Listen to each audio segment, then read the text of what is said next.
Oh yes, we have a Sand Scorcher for the collection.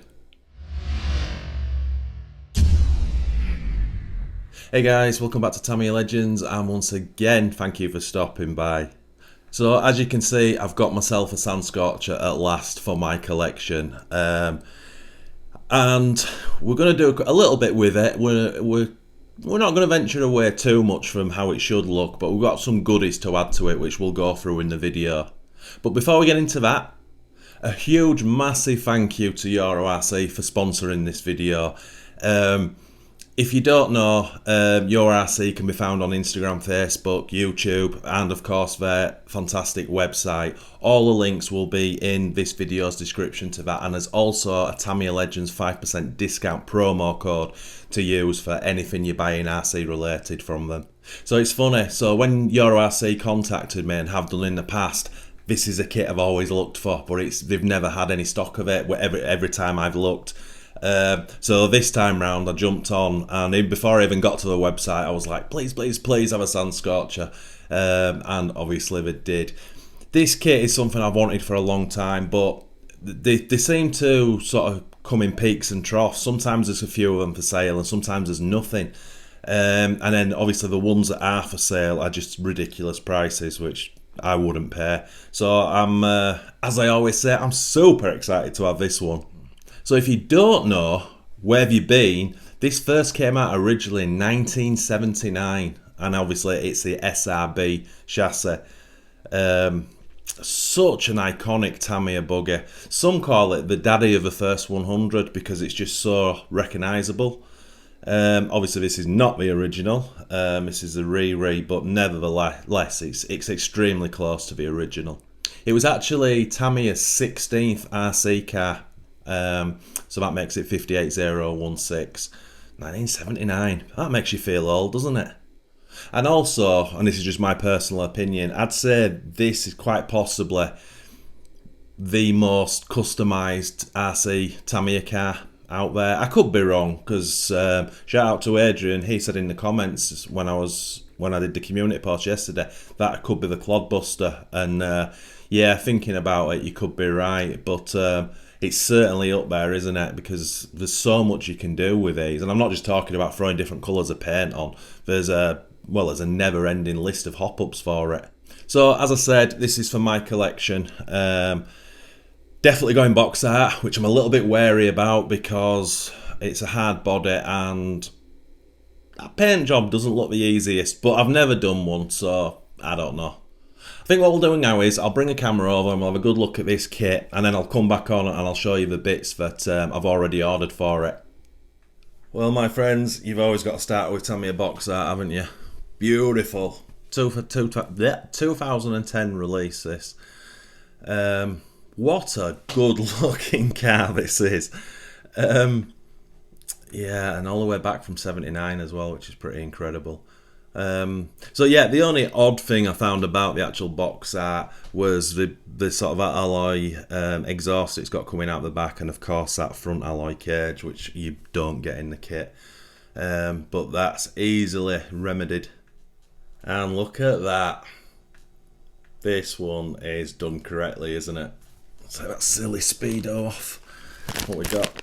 Looks like we got a TBL E04 with it. I've never used that one of those speedos yet. I'll need to stick that in the car and just try one. Yeah, look at that. Very cool. One of the beauties about building a kit like this is you really do get a sense for what Tamiya were doing in the early days. Quite similar to when I built the XR311.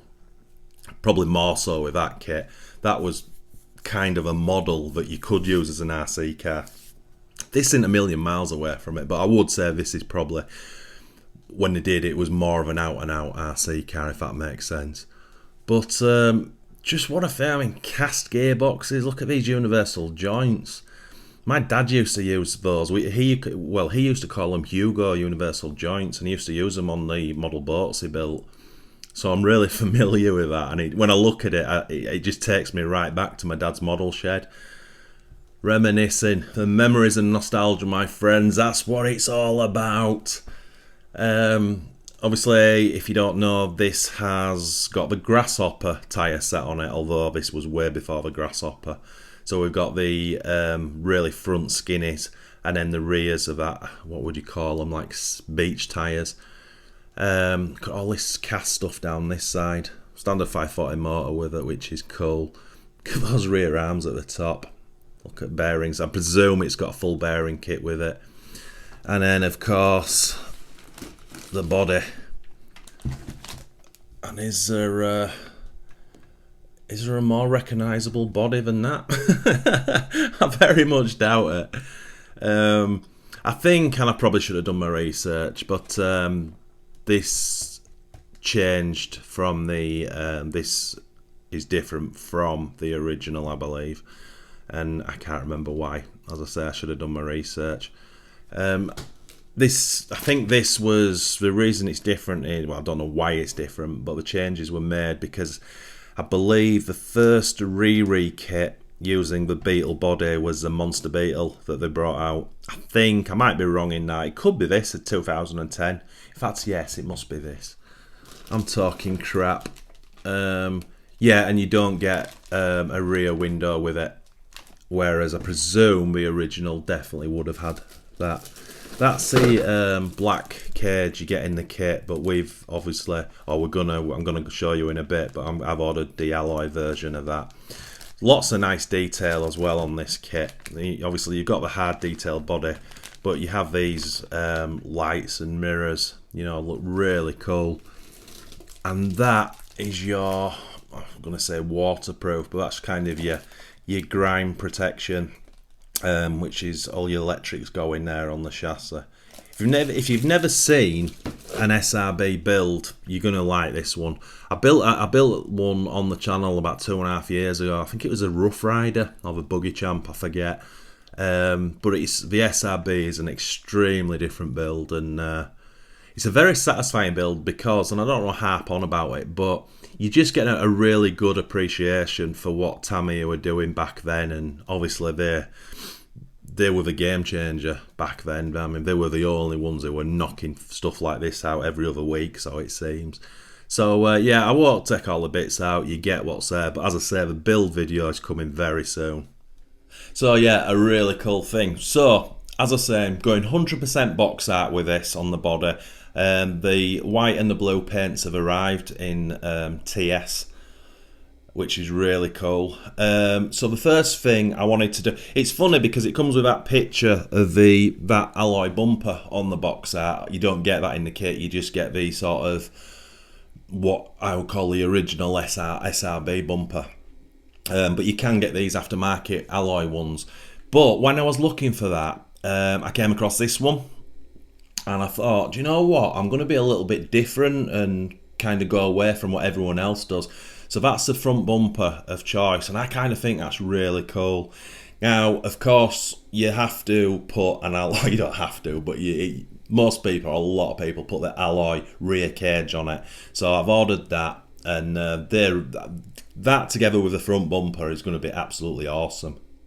Right, I've also ordered alloy wheels. Now, it's only the outers you get, because these are 3-piece wheels if you don't know. But that's all you need. Now, I was very tempted, because they do them as box art, they do that wheel. I was very tempted, but I thought, no, I'm going to go with these filled in ones, because I just really like the look of them.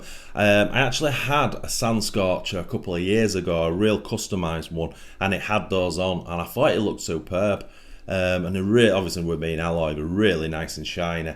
And then when you get the tyre rating done and what have you, it looks awesome. So they're on order as well. And then when I was looking, obviously I wanted to put an engine in it, so I just went on eBay to have a look, a pretend engine. And there was quite a few 3D printed ones, but I came across this one, and the guy has them pre-painted in Greece, I think, as I say, on eBay. So it was like an auction, but I won it, and I think I ended up getting it for about 18 quid posted, so I was more than happy with that, and the paintwork's done. Which saves me a job. I thought it was paying a little bit extra for one is well worth it with it being painted. I've got to be honest, I've no idea how they fit in this car. So if you guys have done that, just stick that in the comments for me, because it's just sort of flat underneath and the back, so I'm not too sure how you do you bolt it down or do you glue it down or what. So yeah, if you could let me know about that, that'd be much appreciated. And then finally, just as I was getting prepared to make this video, I've realised I've actually got a full set of reproduction original decals. And I ordered them years ago because I was going to do a Porsche 911 with the Sand Scorcher livery on it, and I still haven't built that car yet, and I don't even know if that's what I'm going to do with it anymore. Anyway, I bought those decals, so there's a few obviously from original to there's a couple of the sponsorship decals that change. So yeah, when I build it, I'll put those ones on it as well. So that's going to be mega cool. So as I say, I'm not venturing too far away from box art. The paintwork of decals, 100%. But alloy front bumper, alloy rear cage, those lovely full face aluminium wheels, and then that detailed engine in the back. Love it. Don't know if I'll run it. I've got to be honest. Of course I'll run it. I have to run it at least once, don't I? But yeah, I think there's going to be that much work that goes into it. It's one of those, especially hard bodies, where you're like, oh, if that tips over, all your hard work's gone. There's all you people watching out who run everything and you're shouting at me. I understand. I get it. But it is for my collection. So, yeah, excited about this. So, yeah, I'm going to start this one really soon, as in the next week. So, what we'll do is we'll do a first video, we'll just do the full SRB chassis build. And then by that time, hopefully all the bits have arrived. So we'll do a second video fitting all those bits. Or maybe the second video will be the body shell, because that's going to take some time. That makes sense actually to do that second. Third video, we'll get all those alloy bits and the engine on. The car will be finished. And then fourth video, we'll get it out for a run. Would really like to take it to somewhere really scenic. I don't just want to sort of rag it up and down a car park, to be honest. And we're not blessed with racetracks where I am, far from it, but I am blessed with scenery over here. So I know a spot that's like 2 miles away. It's there's a river, well, it's not fast flowing, but a lovely river, trees on the banks and hills and stuff. That might make for an absolute sort of epic running video, as it were, because these things are not meant to fly up and down, are they? It's just, using it. And anyway, sorry, I'm starting to dribble, aren't I? So yeah, that's about it. Stick in the comments what you think. I get loads of you'll have definitely had one. I would imagine a lot of you still have one. And any other mods that you can think of. I'm not interested in like the MRP ball diff and things like that. That doesn't interest me at all. Yeah, this one's going to be cool. I'm excited about that. So a massive thank you again to EuroRC, and don't forget, go into the description for a link to their website, and more importantly, our Tamiya Legends 5% discount promo code. Use it, don't lose it. Use it, don't lose it. These things just come. I don't use a script. Maybe I should do. Anyway, my friends, if you could give this video a thumbs up, subscribe if you haven't. If you haven't subscribed, please subscribe and turn all those notifications on. That'd be absolutely awesome for our weekly videos. And as always, my friends, happy RCing.